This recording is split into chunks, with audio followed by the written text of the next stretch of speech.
Ross's accountability, all the nonsense has to stop. Accountability. There's no more optional BP, no more Mr. Nice Grandpa. Hold yourself accountable. Ross's accountability, if you go out there and stink. Accountability.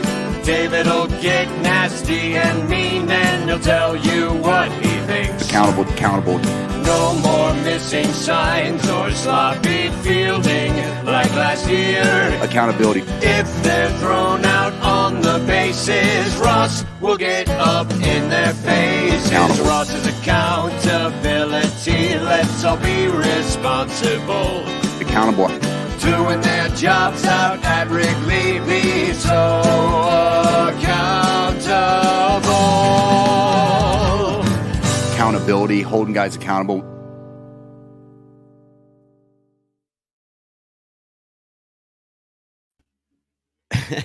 Hi. Welcome to Cuppa Sunranto Blue, your emergency Bleacher Bunch mashup home for breaking off-season news. We are proudly affiliated with the Fans First Sports Network. I'm Sarah Sanchez, and I definitely did not have Craig Counsell to manage the Cubs on my hot stove bingo card, but here we are. And y'all, as always, I am joined by Danny Rocket, who clearly has accountability on the brain. Danny, how's it going? I am just shocked today, Sarah. Just absolutely flabbergasted. I cannot believe that Jared Young is a Cardinal. It's breaking my heart. Yeah, Jeremiah Estrada to the Padres, too. I mean, the news is all over the place, but it's hot and heavy. Truly the big news of the day. And I admit I'm stunned. I feel like I watched this team as closely as anybody. One of the things that I believe was like stunning about this, nothing leaked. There was no rumor that David Ross was on the hot seat. Jed Hoyer's press conference at the end of the year indicated that they were happy with David Ross. They were going to bring him back, that all of the flaws that they thought they saw in the September collapse from roster problems, not necessarily management problems, but it looks like something similar to what happened in 2015 when Joe Madden joined the team happened here, which is they had a manager they liked. They had a manager who was really good. They had a manager that they thought was going to do good things, and then a manager who is outstanding and could do great things became available. And frankly, I did not think Jed Hoyer had this in him, but I love that he did. Let's just start at the meta level. Wow. And why, Danny? Well, first of all, I'd like everybody to take their hand and just pat themselves on the back. Every single Cub fan that complained about David Ross and what a terrible manager he was, all his dumb matchups that he'd make, the times he lost the DH, the bullpen moves that never seemed to work, the bunting, just thing after thing. We could just leave it in the past because we don't have to see it anymore. And I'd like to thank every single Cubs fan that pounded the table on David Ross's demise, and he is now gone and replaced with a guy who's arguably one of the best managers in baseball. And we've seen it up close and personal, and it's on our side, which is wonderful to see. I mean, truly, I was thinking about this. I was like, Counsell is top 3 in the game. And I only say 3 rather than 2 because I'm fairly certain like Bochy is like next level manager, but with the retirement of Terry Francona, like Counsell is probably the second best manager in the game. There might be another guy out there who some people like more. I don't like anyone else more. A couple of things here that I thought were super interesting. Craig Counsell, the rumors were it was going to be the Mets or maybe Cleveland. He had a lot of different teams that were interested in his services after the job that he has done with the Milwaukee Brewers. And I don't know how many people pay attention to like market size or media market base or anything like that, but I've looked at it a handful of times for articles I've worked on. Milwaukee is the smallest market in Major League Baseball, and it's not particular, like it's like one of these places that doesn't have the Chicago media. It doesn't have their own network, right? Like it doesn't have that same sort of spotlight on it that you can get with the Chicago Cubs. And as I was listening to the coverage on Marquee Sports Network today, which by the way, I know we give Marquee some shade sometimes on this channel, like they were excellent today. They had absolutely everything. They had all the people breaking down the timeline. They had Jim DeShays in there, fresh from being interrupted with a sandwich to come join the show. I mean, they did a great job with the coverage today. And when they brought on John Morosi, he talked about how Chicago is really a perfect fit for Craig Counsell because he's a Midwest guy. He's still got kids who are in high school. This gives him a premier managing opportunity without moving to the East Coast or to the West Coast, right? And it has to symbolize to me, and I can't believe I'm about to say this after all the times I said Jed would never do this. This team has to be in on some of those big free agents, because why is Craig Counsell coming here to get all the resources of a big market team if they're not going to act like a big market team? I'll tell you why. Facebook user, I don't know who this is, but they're speaking wise words. Sorry. Counsell did it with less, so we will see what other moves will happen. So here's why the Cubs went and got Craig Counsell, because he can do it with less. He is the guy that you could throw a bunch of pieces at, and he's going to figure out how to do it. You're not getting Ohtani. You're not getting Juan Soto. You're getting Craig Counsell and all the clouds that went out there last year, because you might even get Eric Hosmer back, because that is – I'm just kidding. But honestly – Not today, that is his main talent, is taking pieces – that you haven't heard of. Now, granted, he had some high-end arms. They had better pitchers than the Cubs in the bullpen. That's where we failed at the end of last year, was in our bullpen. So, give Craig Counsell that. Does it get better? If Craig Counsell was our manager last year, how many more games is it worth? I'm saying 5. I think it's worth 5 too. No, 5 is exactly the number that I landed on too. And incidentally, I'm pretty sure that JD alluded to 5 as well when he was talking on Marquee. But 5 games puts the Cubs in the playoffs, right? Like 5 games is the difference between the Chicago Cubs being in one of those wild card games and not. And quantifying managerial wins is really hard. I read a piece, I want to say it was on Fangraphs a few years ago, but it might have been Baseball Prospectus. So I don't want to I don't remember where I read it. I'm going to go look it up while I'm working on my take on this incredible move tonight for Bleed Cubbie Blue. But the bottom line was there's so many variables in play, right? Like you're making a decision about which arm to bring in, but ultimately that guy has to pitch. You're making a decision about whether somebody should hit and run in a situation or whether they should bunt, but ultimately the players have to execute on that particular decision. So stunning, wonderful move by the Cubs. You mentioned money, doing more with less. One of the things that I'm going to be diving into in my piece tomorrow that I'm already this is a super smart move by Jed Hoyer, and I have given him so much grief for the phrase intelligent spending, but this might be the most intelligent spending that he has ever done, because if you wanted to add an outfielder who was worth 5 more wins than Ian Happ, you would have to pay that guy $25 million more a season to play outfield for the Chicago Cubs. If you want to add a manager for 5 more wins than David Ross, it's $3 million to add the manager. That's how big the gap is between managerial pay and player pay. And my favorite element of this deal so far is that apparently Counsell saw the opportunity that he had with 4 teams in on the bidding for his services, reached out to the Cubs and was like, let's get a deal done where I can bump up the bar for what managers make in Major League Baseball, period. And that's from Bruce Levine, interviewed on Marquee Sports Network earlier today. I have that clip on my Twitter feed, so if you want to watch that one for yourself, you absolutely should. But talk about a good dude. He's out there looking out for the salaries of coaches everywhere and reaches out to the Cubs to get it done. And apparently it came together fast. Yeah, it was really just absolutely shocking news. I was so disappointed to think how I thought the Cubs front office was actually in on David Ross, because it seemed like they had full confidence in him where we didn't. They were like, no, he's it seemed like he was a company man, and that it was that chain of command that they liked to happen. They fired other coaches first. They fired Chris Young and they got rid of Craig Driver first. So you would have thought that maybe if you're going to sweep people out, you just do it all at once. But I don't know what happened behind the scenes there that you are firing, because there were other managers fired first, right? The Padres manager was fired. Yeah, there was a ton of movement, right? So you had the Padres opening, you had the Mets opening, you had the Giants opening. There were lots of teams out there that could have come together. And again, hat tip to Bruce Levine for this one, because he's the guy who had it on Marquee Sports Network. But it sounds like Craig Counsell took a look at the opportunity he had with so many teams in the bidding, and he decided that he was going to do a thing where he was going to reach out to the Cubs and see if the Cubs were interested in his services at the price tag that they settled on. And that makes Craig Counsell the highest paid manager in baseball. It sets the bar at $8 million a year. There's no chance that they could make that type of impact for a $3 million player in the offseason. Like, I love everything about this move.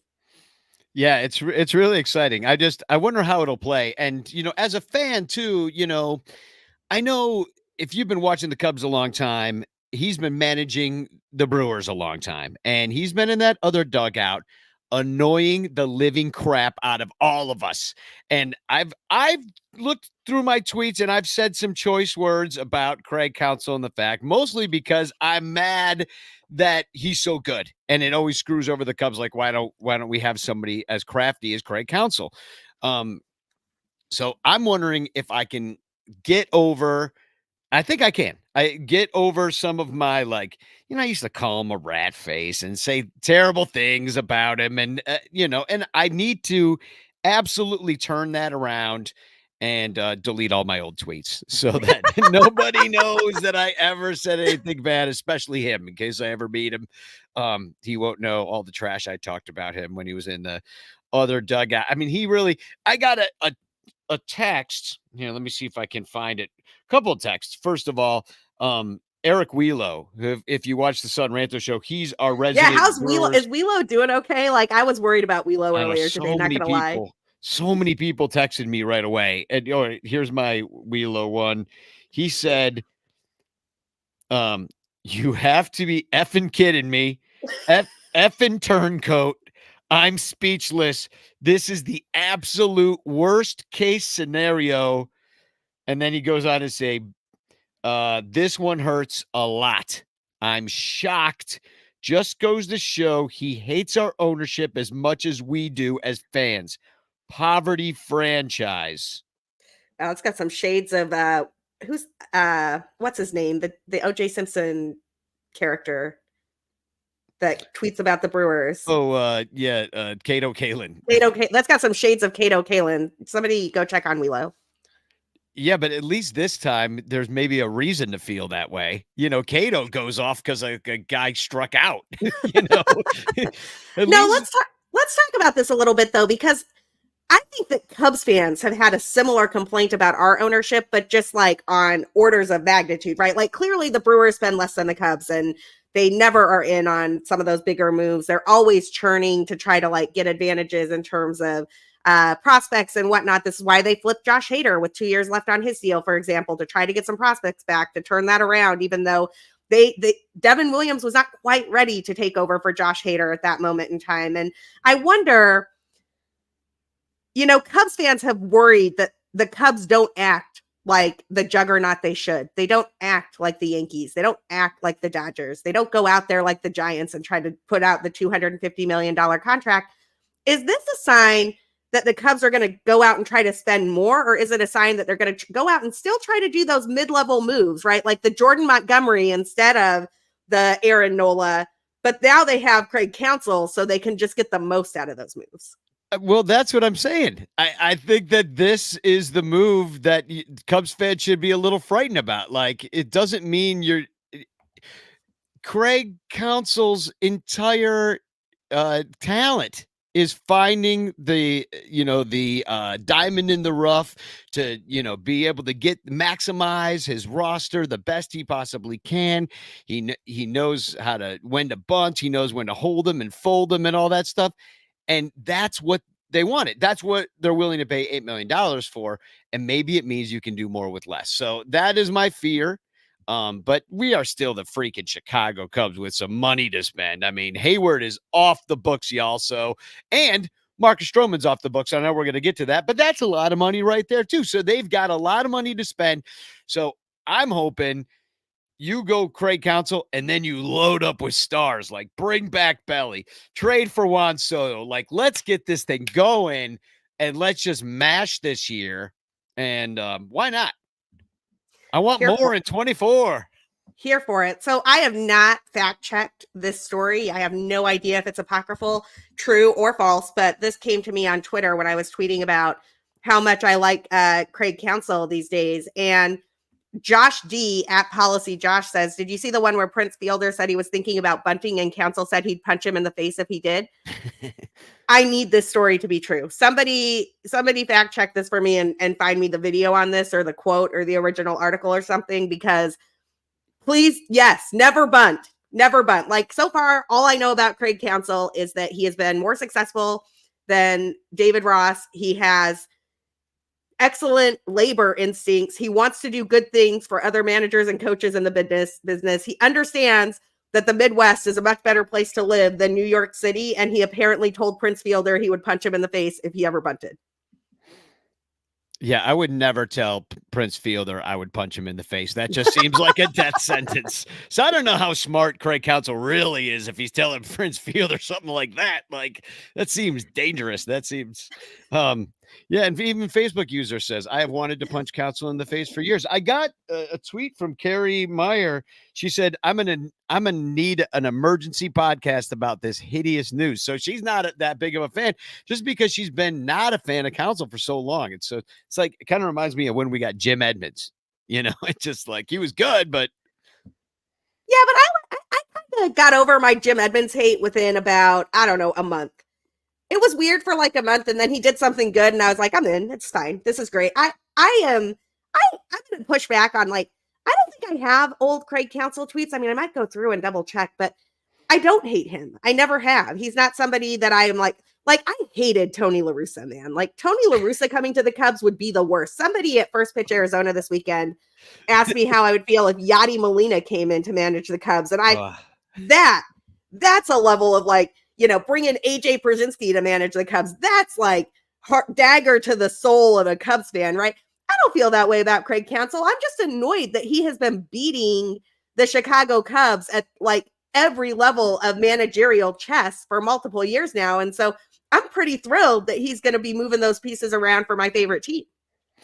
yeah, I'm thrilled. I'm going to let my petty past, you know, hatreds. And it was only, I wouldn't have hated him if he was, you know, the manager of the Mariners or something and winning up there. It's just that we just saw him so much. Jose Orlando says, time to put Wheelo on a 5-minute bitch clock. Absolutely. I'll have to make one of those. I think we're trying to get Wheelo on maybe tomorrow night. We're trying to figure out when we're going to record the Son Ranto show. This is just an emergency me and Sarah podcast for a cup of Cubbie Blue. So anyway, I'm thrilled. I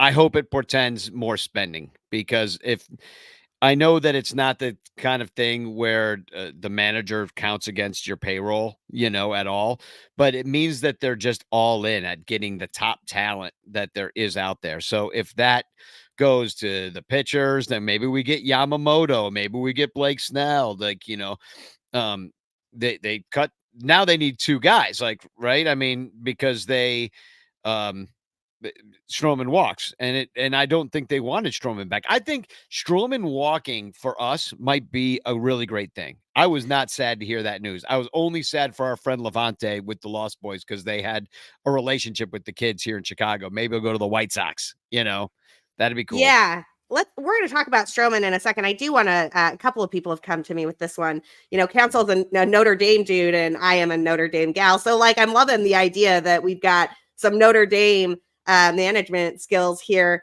in the business. But let's, you know, before we get to the Stroman side of this, there is a person I do want to talk about here, and I think it's a little bit polarizing for Cubs fans.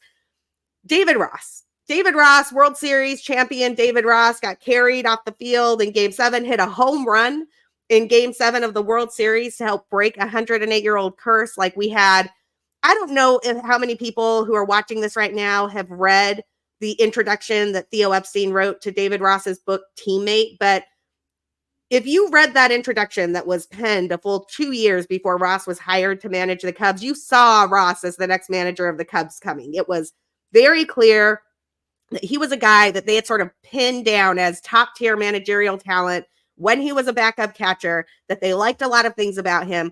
And I know that we have all had problems with like a bullpen decision here or there. Eric Hosmer played way too many games last year. Trey Mancini played way too many games last year.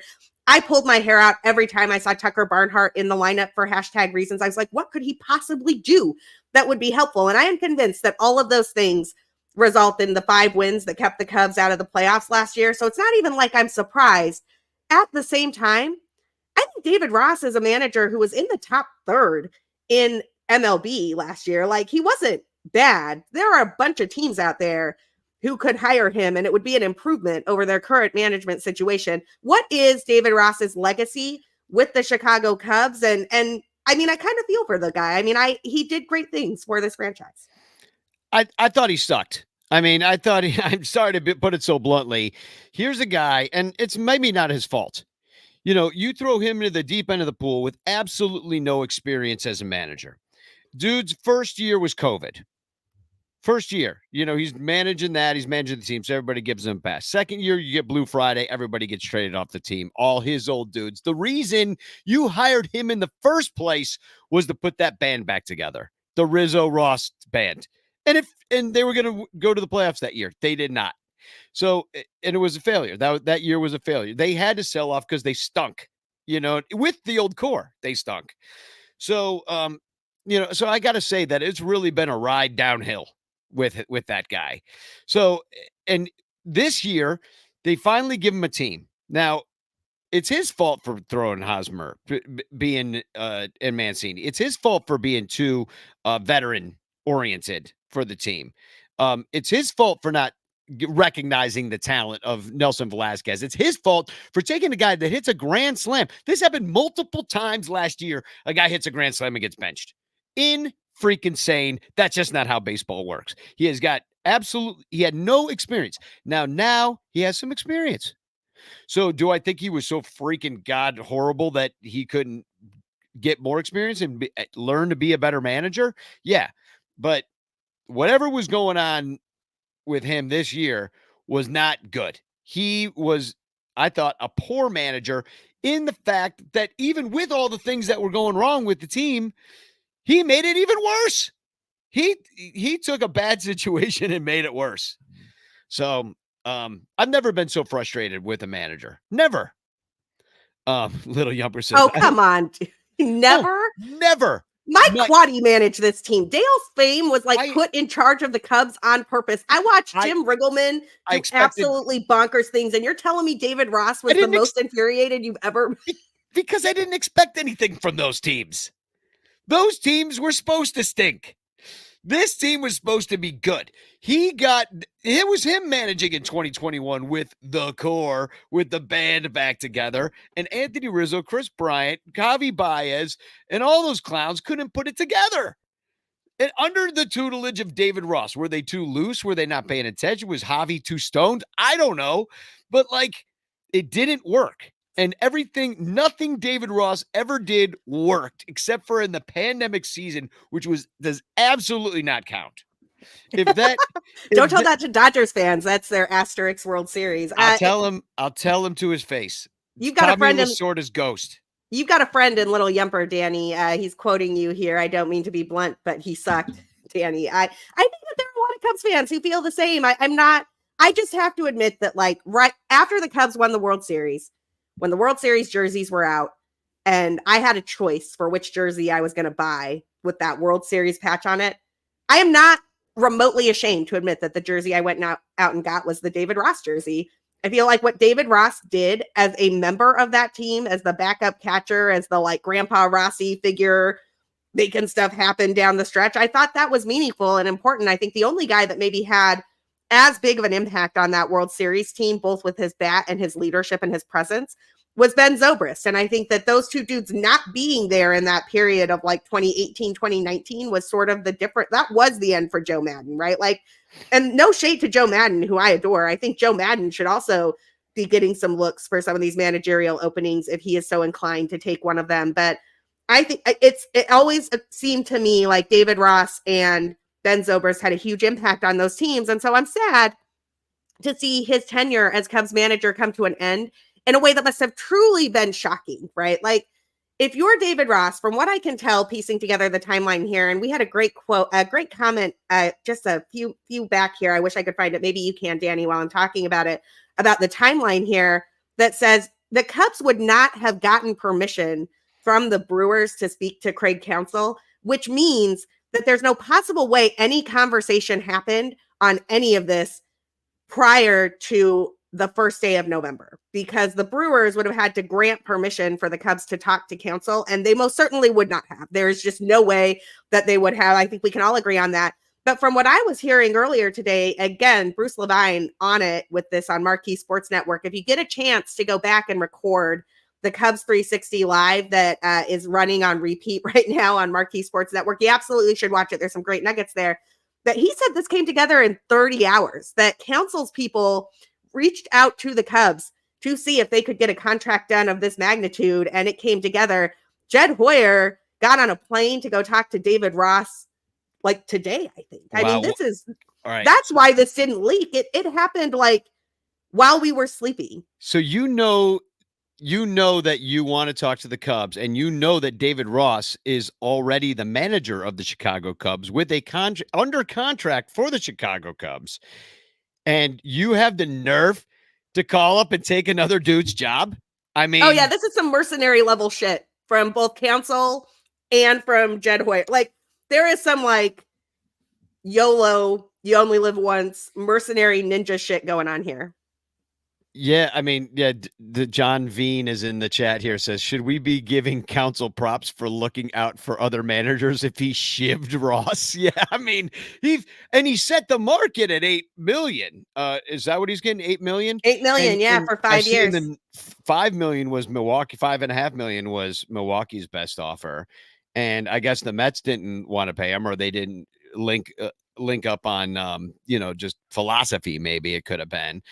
But yeah, and I don't know. I love that. I love how, by the way, thanks for everybody for showing up here. We've had a lot of people here in the chat. We've had a lot of people watching tonight, and it's kind of fun to have some excitement in Cubland on November 6th. Unfortunately, it's not a World Series parade that we've just attended and are celebrating together, but instead it is maybe a prelude to it.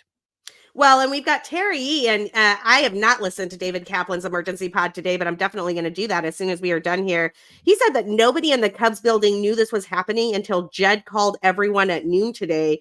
If you go look at your phone, I think the alert started going out right around like 12:20, 12:25. I mean, this is cloak and dagger business from the Cubs front office. And frankly, I have given Jed Hoyer so much crap on this podcast. But this is maybe the best thing Jed Hoyer has ever done.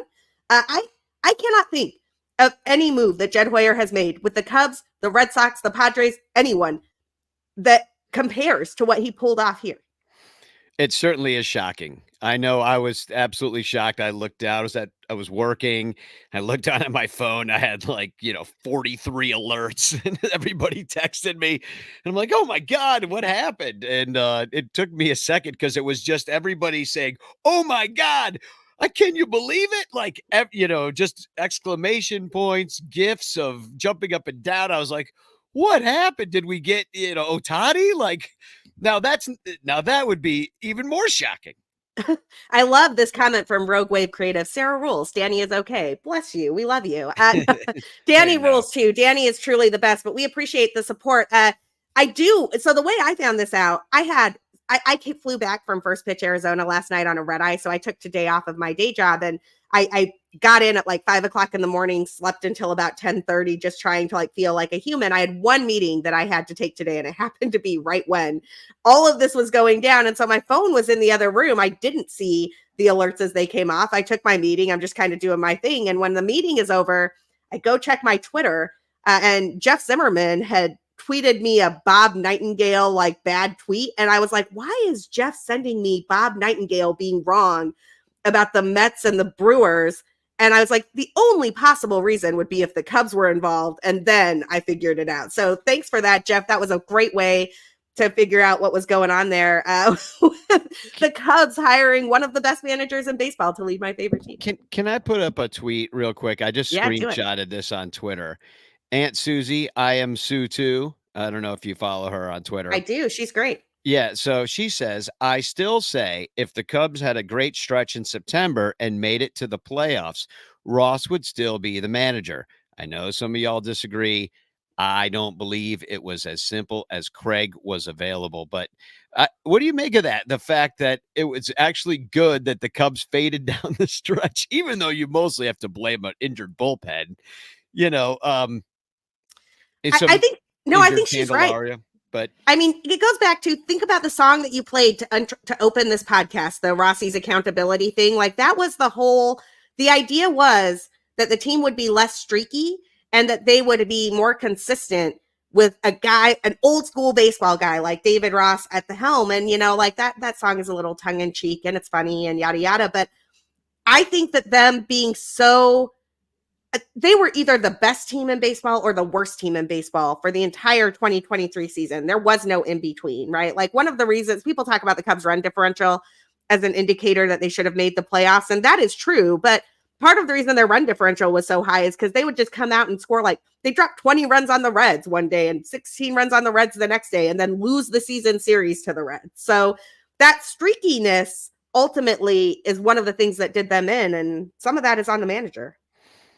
I think a lot of it is on the manager. I'm not saying that the Cubs had the best roster in the world this past year, but they certainly played behind their Pythag, whatever you make of that. I like this comment from a Facebook user. According to some Brewers fans I follow, this is a bigger loss to Wisconsin sports fans than Brett Favre joining the Vikings, which, yikes, that is hardcore. Yeah. Yeah, and they're probably having a vigil at Mars Cheese Castle right now, right up on off the Highway 94. Hey, man, that cheese is delicious. I mean, you've got to think that the Brewers are just blowing it up right now. I mean, they've got Brandon Woodruff's on the shelf. They've got a lot of expiring contracts. They do have a fine rookie core, but they're probably going to completely reset. And that in and of itself is good news for the Cubs. That is good news for the Cubs. And it's also, I mean, I can understand why Council would want to start a new chapter, right? As everything is about to blow up there. Thanks to Josh, by the way, who had sent me that anecdote about Craig Counsell earlier. He now sent me the tweet from Adam McCalvey, who's a Brewers beat writer. If you don't follow him, you should. From 2018, October 13th, 2018. Prince Fielder asked to give an example of how Craig Counsell helped him as a teammate, quote unquote. There was one time I was thinking about bunting. He told me if I bunted, he would punch me in the face. So I guess I've got to write some Craig Counsell Christmas songs, huh? Oh, yeah. It's going to be a Craig Counsell Christmas caroling event. Craig Counsell rocks. That's hard to say. Craig Counsell. I have to do a slower song like Silver Bells. Craig Counsell. Let's talk about a couple of other elements of this news, and we'll let y'all get on with your days. If you have questions, though, you want to put them in the comments. We're happy to answer them. Do we think David Ross is going to get another opportunity this year, or is it frankly too late? I mean, I think that one of the things that might be unfortunate for Ross is that most of the interviewing that was going to happen over this offseason has happened, right? Like the Mets announced their managerial hire today. The Giants have already announced theirs. The Guardians announced theirs. Does David Ross get a shot this year, or does he have to wait a little bit? I mean, they usually have to wait. Don't you think? Like, it seems like he's not really a tenured manager in any way. He's not Dusty Baker. He doesn't have, or even, what's his name from the Mets who just got cans. He's got Buck Showalter. He doesn't have a job right now either. He doesn't have a job. I was kind of hoping the Cubs might think about him, but I was like, they love Ross. And, so it's like, I don't know, when you look at his pedigree, it's only the Cubs from 2020 to now. And I don't think that you would look at that body of work and be like, oh, we got to get David Ross. He can go ride the bus in the minors if he wants to do it, which is what should have happened in the freaking first place. If not, try to get yourself a colored commentary job in the booth. Maybe you're good at that. Or keep working on your dance moves, David. I don't know. Dance with the Stars. You weren't that bad. I'm going to push back on the idea that David Ross doesn't have like any, and like, yes, you're right. His managerial experience is the Cubs from 2020 to now. He was a backup catcher for a bunch of teams that did very well. The Red Sox, that Red Sox team, I think it was 2013, doesn't win without his presence there. He was a big part of that, like maybe 2011. I might be mixing. No, it's 2013. Like that was the Beard team. Like he had a big presence there. He was a big presence on that 2016 Cubs team. People are taking that, and maybe they shouldn't, but they're giving the backup catcher, because of their game planning roles, their pitch calling roles, the way that they sort of exist in the clubhouse, a lot of credit for that. You're absolutely right on the color commentary role. He did a nice job with that with ESPN prior to joining the Cubs. And I just have to shout out some of these comments here in the chat, because you're getting lots of good song suggestions. We've got Craig Counsell is coming to town. So I think that's one that's definitely got some legs. We've also got from our friend John Pincus, I saw Jetty kissing Craig Counsell. So Danny, you're going to have to put your mind on this one. I saw Jetty kissing Craig Counsell. Oh, I mean, pretty good. That really, very good. I don't know. It just kind of goes a weird place right away. And then like, where do I go from there? You know what I mean? Like it's only going to get weirder. We talked about William Contreras for a second, but I really want to lean into this tweet for 1 second, because one of my favorite things about the Contreras brothers is that they wear their heart on their sleeve and they tweet. They put it on social, man. Like it's on Instagram. They will remove all their pictures, like the thing, whatever. And William Contreras was out there today with 3 facepalm emojis when he apparently got the news. I hate this for William Contreras, who is one of my favorite players in the game. I love this for the players I like on the Cubs, because one of the frustrations that I had with David Ross as a manager, what did Nelson Velasquez have to do to get an opportunity in Chicago? He had 17 home runs this year in very limited playing time, and he hit most of them at Kauffman Stadium, which is not a home run friendly park. He definitely could have done that for the Chicago Cubs, who needed pop in their lineup, but he never got a chance. Alexander Canario was just sitting on the bench while we watched Pete Crow Armstrong not hit the baseball at all.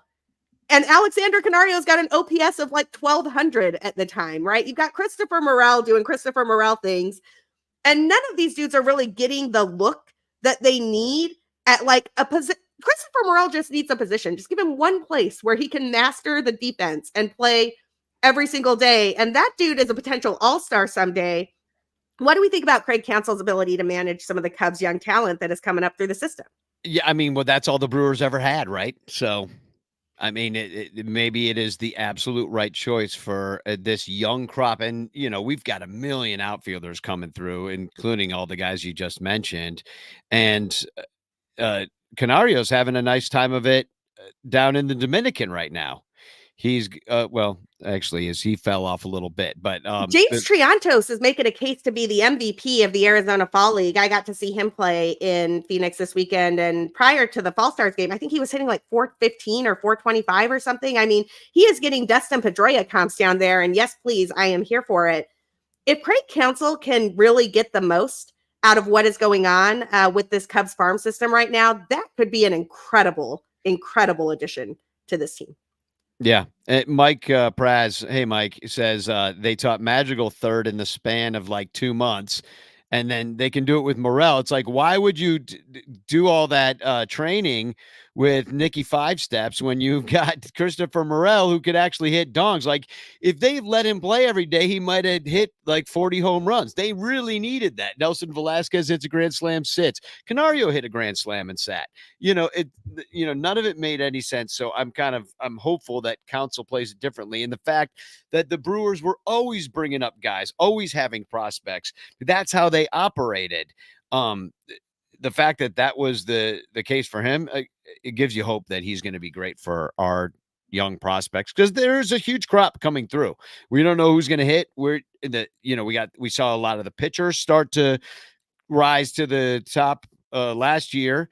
I think we're expecting a few more coming through this year, with maybe Ben Brown, maybe cracking the back of the rotation or something. You know, there are definitely spots, unfortunately, if we don't sign anybody. But I hated the way David Ross managed. So if this is any better, then I'm thrilled. Terry E has a great point here that I think to his detriment, David Ross managed like he was still a backup catcher. Tough love for the rookies, even if they performed. I think that is right. I think that it was way too hard for a Matt Mervis to establish himself in the face of the stylings of Trey Mancini and Eric Hosmer. Like, that just should not be a thing. Like, Miguel Amaya should not be fighting for playing time with Tucker Barnhart. That isn't a thing that should ever exist in this franchise. And ultimately, I mean, I think it's easy to make the case that the Cubs could have won 5 more games, putting just their most talented young players in the lineup regularly and giving them opportunities to succeed. How many times did we watch like Jose Cuas and Adbert Alzolay like shut something down after all the games we watched? Michael Fulmer and Brad Boxberger just destroyed. Just like they would get the ball and the game was like out of reach next minute. It was unbelievable. Let's talk about some of the players who will not be part of the Craig Counsell Chicago Cubs. Marcus Stroman opts out. I sort of saw this coming when I took a look at the pitcher market and where I thought some of these contracts would go. I was pretty convinced that he was going to do that. He's going to get a longer deal that's likely worth more AAV, more annual value than he would have gotten for that $21 million with the Cubs. But Danny, you mentioned that we don't like this for our friend Levante, but we do like this for flexibility for the Cubs. I sort of see the Cubs taking that money and investing in a guy like Jordan Montgomery, who is basically Marcus Stroman from the left side, but will have a better defense behind him. What do you think? I mean, I have no idea what they'll do because I think that maybe they didn't expect that Marcus Stroman was going to opt out. You were one of the few people, and you said it the other day on the Seth Kennedy Marathon podcast that we did on Thursday night, last Thursday, that you thought that he might opt out. And everybody, I can see my face when you say that. I'm like, what? Michael Cotton, too, made a what face because I think it was a given. Crawley said later in the show, in fact, that he's like, well, Stroman's coming back because why would he opt out? He's got an injury history. And I think that was what most people said. Now, he might regret, like you said at the beginning of tonight's broadcast, you might regret because if you get Craig Counsell, this team could look a lot different. But also, this is Marcus Stroman's track record. He doesn't like to get too comfortable any one place. And I feel like he's burned a few bridges in some cities that he's been in. I don't know what happened there. I mean, New York will turn on anybody. But in Chicago, I see a lot of people not really liking him. I don't know if it was the best match. It certainly was from like a pitch to contact pitcher. We just won 3 Gold Gloves. So if you're a pitch to contact pitcher and you've got, Nico and Dansby up the middle, like that is, you want that situation. That makes you a better pitcher. So I don't know what his problem is. I would have taken the 21 million. Maybe he thinks he can get more years. I don't know if he's going to get that AAV though. No, I mean, the history of the injuries though. It's not about the injuries, because all pitchers get hurt. Like I think that when you do this like over and over again, like and you're like hyperextending to like leverage and like twist and whatever, you're doing damage here, right? Like damage here and damage here. It's just a repetitive motion thing that the dudes who don't get hurt are the anomaly. The Nolan Ryans of the world are the like, wow, how did that happen? Right? Not the guys who get hurt over and over again. But I do think that in Marcus Stroman's case, what he's looking at and what I saw, and the reason I made that call is if you look at the starting pitchers who are available, and now that we know Clayton Kershaw had season-ending surgery, like Kershaw's not on this list anymore, right? You look at the pitchers who are available. Marcus Stroman is going to be one of the 5 top starting pitchers available. He has a track record of throwing 150 plus innings, usually closer to 180 plus innings. Those innings are going to be above the average line of what you would get from a replacement level starter or some guy you just call up from your farm system. And here's the crucial part, the teams who need those arms have money and will spend it. So it's like the Padres need a ton of pitching. The Phillies need a ton of pitching. The Mets need pitching. So there's a lot of money on the market. He's not going back there. Yeah. He might. Who knows? It's like the most trolling move of all time. Welcome home, Marcus. No, I don't think that's likely. He was worth my point is that he's going to get a bunch of money. What? I just don't think he's that good. He's 32 years old, which I know is not old, but like, I don't know. He's just he was really good until July.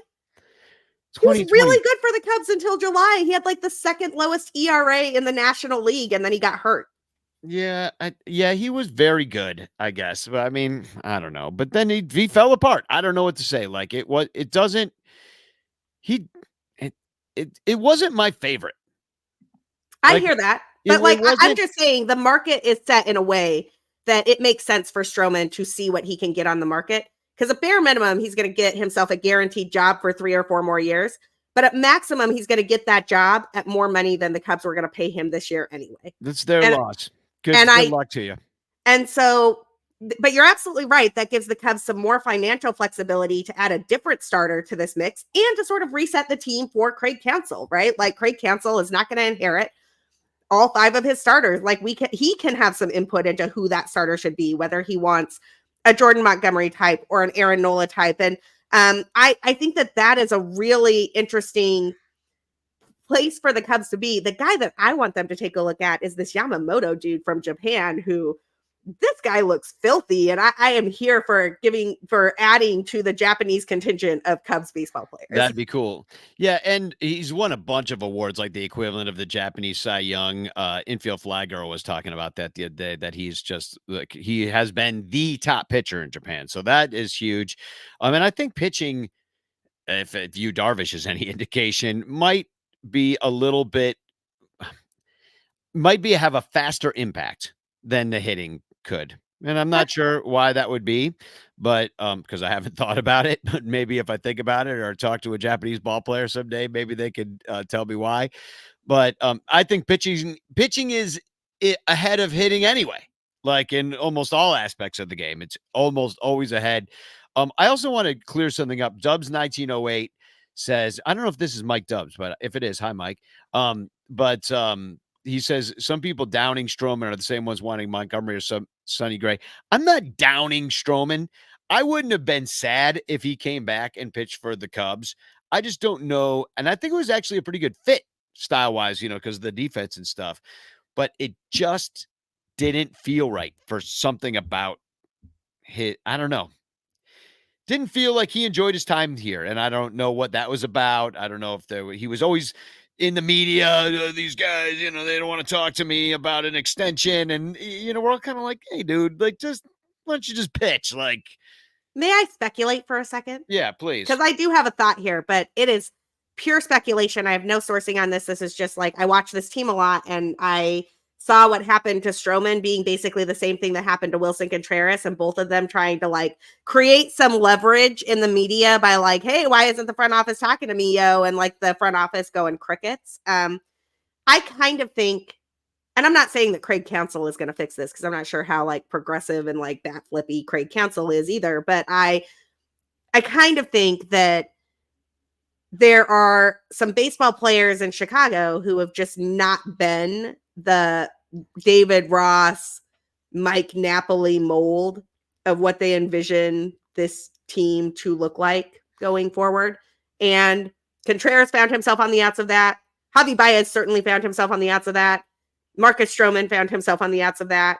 And those media comments were less about, well, they're part of what I love about those dudes. They have a lot of fire and they put it out there. They're not scared to like say what they think. But part of those comments and part of those stories were them trying to put pressure on an organization that was trying to be a little bit more conservative. And so I don't even think that it's, who knows? Maybe there's like a David Ross beef there. I mean, one of the things that I thought was super interesting on Marquee Sports Network today, and again, go watch Cubs 360 live if you haven't yet. It's like kind of running on a loop right now. So if you just catch it at the beginning, you can watch it all the way through. You can see all of this commentary for yourself. They were very gracious to David Ross. Every single host and person that came on thanked David Ross for all the things that he did and said how much they loved him, as they should. And also, when it got to the question of, did all the players love David Ross? No one said yes. Everyone who answered that question was like, oh, well, managers like him, players. There's always some guys who like the guy, and there's always conflicts in every clubhouse, da da da da da da. And that is telling to me, because that is not what you expect to hear on the day where you're trying to like graciously like give the guy his due while welcoming in a guy who just happens to be better. I think there were probably some player conflicts in the Cubs clubhouse with the manager.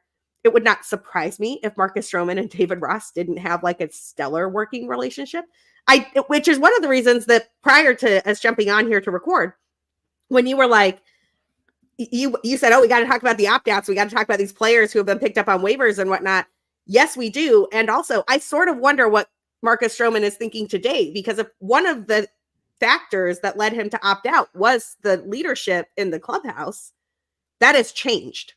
So I don't know if that means he'd be open to discussing an extension if they wanted to have that discussion. I mean, I think those are Jed's decisions, so maybe that's not going to happen anyway. But it was just an interesting thing to think about. I mean, that's what I said. Again, no sourcing there. That is just me like riffing off of stuff I see. Well, I mean, that's how much I like Marcus Stroman. I think he's a good fit if they would throw a little confidence his way. Like, hey, you're going to anchor this. I'm not saying that he's the ace. Like, you'd love two aces. Like, he doesn't want to be the ace. He wants a guy on the team that's better than him too. You know, like, because he wants to win. You can tell he's a competitive guy, and I also think that he has extracurriculars that he's also interested in. You know, and a fashion line, and he wants to be involved in the community, and he has a book, and he does a lot of other things. So Chicago's a big market. Why wouldn't you want to be in Chicago? You'll sell a lot of whatever you're trying to sell people. You know, Cub fans will buy anything. So, you know, why that wasn't a good fit, I don't know, but except for what you're bringing up is that David Ross and maybe that coaching staff, or you saw the two bullpen guys go, we'll never know, because these guys are tight-lipped. They want other jobs. They don't want to be known as the blabbermouth, because then you'll never get another job. That's right. So it's interesting to me that, man, but it really would be interesting if Stroh came back, and then you would know. But he hasn't tweeted anything.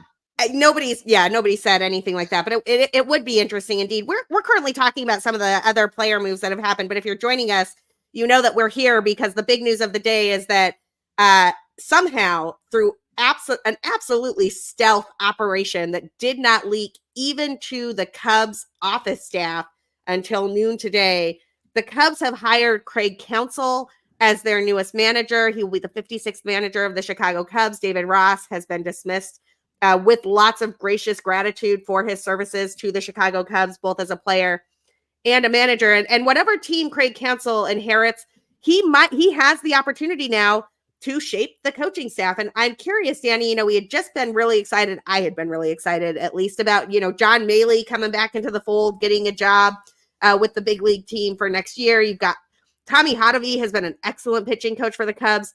What do you think the odds are that Counsell is just going to take the staff he inherits as opposed to trying to stack it with his own people? Well, that's the other thing that's a little bit kind of disconcerting about this is that are you, by hiring Counsell, starting in a sense over with some new coaches? And we've started with many a new coach, hitting coaches. Hotovy's been around for a while. So that would be a big change if Hotovy was gone then. So I don't know what they're going to do. I mean, when you fire somebody and replace them, you're kind of admitting that your original move was wrong. And so I'm going to push back on that. They had him. They still got to pay his ass. I mean, there is no way the Cubs would have fired David Ross if Craig Counsell hadn't fallen into their laps. I agree. It's not like they were firing David Ross and doing a search and like going back to interview Joe Espada and Buck Showalter and everybody else. Like they had an option. It's like somebody said, like, I think somebody said this earlier on the Cubs 360 thing. So I don't want to take their riff, but it's like, you know, you're driving a Prius and somebody's like, yo, I'd like to give you my Mercedes. And you're like, well, cool. Does anybody want a Prius? Like, well, I don't need it anymore. Well, that's crazy because, I mean, then they think that Counsell is so much better than Ross that it was worth doing something so shocking like they did today. It was pretty shocking. I mean, I do love that Counsell was trying to set the market for managers and that he was explicit about that part of his impetus here was to take the situation that he has going on and to make sure that manager salaries were set at a level that would catch up Major League Baseball to where some of the other big four professional sports are in terms of how managers and coaches get paid. And love that from Craig Counsell. As Infield Fly Girl said to me on Twitter, we stan a labor king here in Chicago. And IFG and I are already like all over this. I might have a crush on Craig Counsell already. It's been like 6 hours and I'm like, oh, that's kind of cool. And that's kind of cool. And Craig Counsell's kind of hot. Like, I'm like, this is great. Hot. But, oh my God. You need new glasses. I just got new glasses, Danny. Anyway, my point is, we like the labor aspect, and we like the fact that he wanted to punch Prince Fielder for not bunting, and we like the fact that he had the nerve to say he would punch Prince Fielder. Like, all of this is crazy, right? No, but seriously, I do wonder. I don't know. I just lost my train of thought. Like I got into the Craig Counsell is Hotland, and Corey's in here like losing his mind, and I just have to say. But we'll always remember David Ross. Corey disagrees. He says that's disgusting. Agreed, Corey. Agreed. Well, we'll always remember David Ross for his double bird. That was a good Ross moment. Gesture to Jack Peterson. And I think this was Cody Del Mendo that made this, or no, it was Michael Cerami, I believe, or Brett Taylor. I believe this is a picture of David Ross in Dr. Strangelove riding the atomic bomb. Oh, that's actually, John Bean knows where I was going because this was where I was trying to go before I got distracted. You're not a labor king if you whack a colleague. I agree. And David Ross took one today that no one would ever want to take in any workplace. And I still have a soft spot for David Ross. That man brought a ring to the city of Chicago. John Pincus has a new Christmas song. I see Sarah kissing Craig Counsell. And then I'll put Corey Furlong's That's Disgusting up again because it is. Let's close this out with two other moves that I think are interesting just because they tell us a little bit about which players Craig Counsell might be working with next year. And one of these in particular, I'm very sad to see go. Jeremiah Estrada has been claimed off waivers by the San Diego Padres. That is an arm that is live. And I know he walked a lot of guys. He never really figured it out in the bullpen role that he was given with the Cubs, but I want him to figure it out because the stuff is legitimate. I remember the first time I saw Jeremiah Estrada pitch at Wrigley, I was like, oh my God, the Cubs have a guy who can do this. And that offseason, I remember I was listening to Rates and Barrels and Eno Saris, who has a stuff metric that is publicly available on Fangraphs if you want to go check out that stuff plus metric, which is just a measure of how great a single pitch or a group of pitches for a pitcher are. That model really liked Jeremiah Estrada. And so I will miss having Jeremiah Estrada as one of the guys that the Cubs could theoretically go to in a bullpen role. The other guy, and I think this is interesting for just roster construction reasons, Jared Young, who has been sort of the backup first base guy whenever the Cubs decided that Matt Mervis was dead to them, that came up at the end of the year to play first base and hit some pretty clutch doubles down the stretch. Jared Young is now a Cardinal. So we'll see him in red. Well, there's another guy that Ross didn't give a chance because he actually wasn't half bad. So they were messing around with Mancini and Hosmer at first base, and Jared Young could have played it almost the entire time. He could have played anywhere. He good first, second, third. Like he could play a little outfield. Like they have him as a utility guy. So the Cardinals, and he hit pretty well last year too. He just kind of got too old to be in their system, I think, because what is he, 27, 28? But yeah, he's real old for a rookie. This is not a guy that's like a traditional rookie. Danny, let's close this one out. I know that neither of us planned on recording today, but when you get a new manager dropped in your lap that you weren't even expecting, and Facebook user wants to know, has Merry Craigmas been mentioned as an option yet? That seems like it's got some legs. Is that a song? Merry Christmas? Merry Craigmas. Or how about White Craigsmas? White Craigsmas. I don't know. No. That could go wrong in a billion different ways. Let's not go there. We don't need that. Let's keep that one out. Danny, Blue Craigsmas. Oh, that's pretty Cubbie good. blue I now? got a blue. Yeah, I'll have a blue Christmas without you. The old Blue Presley song. Without I like you. it. Well, but like we don't have to be without him because he's here now. Anyway, I'm going to stop thinking too literally about this. Danny, what's your final take that you want to leave listeners with? I know that you're going to do San Ranto tomorrow, and have think even so, yeah. more on this as we learn more. We'll hear more probably from the Cubs front office, from Craig Counsell's people, maybe from Craig Counsell himself. I know they're planning on introducing him at Wrigley next week, so we'll definitely have more about that then. But what's your final takeaway here? I'm just a little bit flabbergasted and shocked at the entire thing. You know, I was not expecting this. I am pleasantly surprised. I didn't think Jed had it in him, and he had to do something because otherwise it was going to be him next. Because you know, it's all his fault. It's basically everything that happened. So um the Bucks got to stop somewhere, and now it's gonna stop. I've honestly never liked David Ross as a manager, loved him as a player. I thought it was gonna be great if he could have grown into that role of manager. I didn't see it happen. I think he was over his head. I think the fans were sick of seeing it. And you know, I think that I'm glad they moved on now, because otherwise we're going to waste another year of these guys that are starting to pop their heads up through the minor leagues into the majors. And we can't have what happened last year. That was the dumbest thing I've ever seen, with Canario sitting on the bench, with guys sitting after hitting grand slams. I mean, it was just unconscionable. And you know, pitching dudes till their arms fell off. And I granted they didn't have, you know, too much back there as far as depth goes in the bullpen, but they made a lot of dumb moves, and just they didn't trust Javier Assad, and then he just do nothing but shove. Like, you know, it was just thing after thing after thing with that guy. So I'm happy they're moving on, and it makes me look forward to next season, because to be honest, last season wasn't that fun. And so if it was going to be a repeat of that, of a 500 squad going out there, that I would not be interested. Now I feel like I got something new to watch, and something I feel like they're building for the future. 5 years. So hopefully it won't take that long. I do think that the first point you made is the one that I want to return to here, because this is what I've been thinking about too. Over the weekend, I had a chance to talk a lot of baseball at First Pitch Arizona, with a ton of mostly fantasy people, but a handful of Cubs fans who were also there. And one of those Cubs fans is a guy named Mike Armstrong.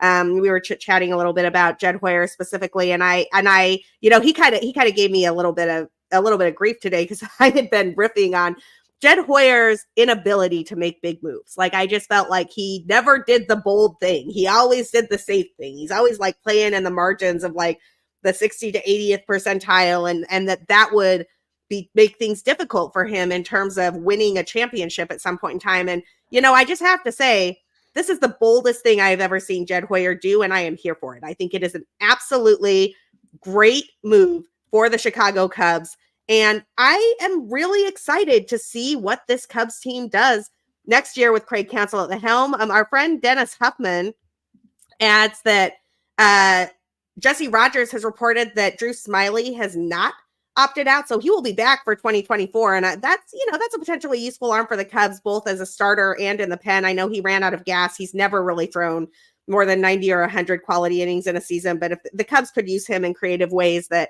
we watched him pitch a perfect game before Yan Gomes tackled him to the ground.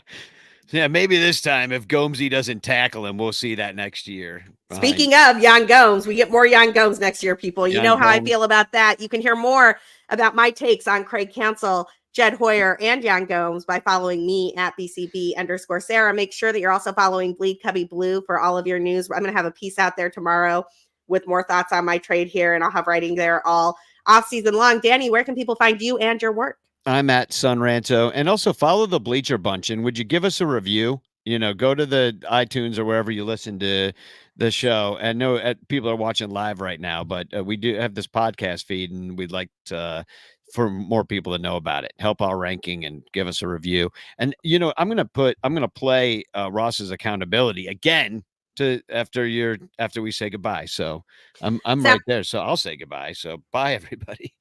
Sounds like a plan. I mean, Danny's music is one of the best parts of being a Cubs fan. And so definitely give Danny and his music the Bleacher Bunch Band, or the Bleacher Bum Band, Bleacher Bunch Network, Bleacher Bum Band. Yeah. A lot of B's here, y'all. Like it's been a long day, but thank you for joining us. It was a crazy day of Cubs news, and we will be here all off season with everything you need to know. Anytime something big happens with the Chicago Cubs, we are going to cover it. So make sure you're following us. Give us a 5-star review and a rating. It helps other people find the show. And until the Cubs sign Juan Soto or Shohei Ohtani, Talk to you next time. Ross's accountability, all the nonsense has to stop. Accountability. There's no more optional BP, no more Mr. Nice Grandpa. Hold yourself accountable. Ross's accountability, if you go out there and stink. Accountability. David'll get nasty and mean, and he'll tell you what he thinks. Accountable. No more missing signs or sloppy fielding like last year. Accountability. If they're thrown out on the bases, Ross will get up in their faces. Accountable. Ross's accountability, let's all be responsible. Accountable. Doing their jobs out at Wrigley, be so accountable. Accountability. Holding guys accountable.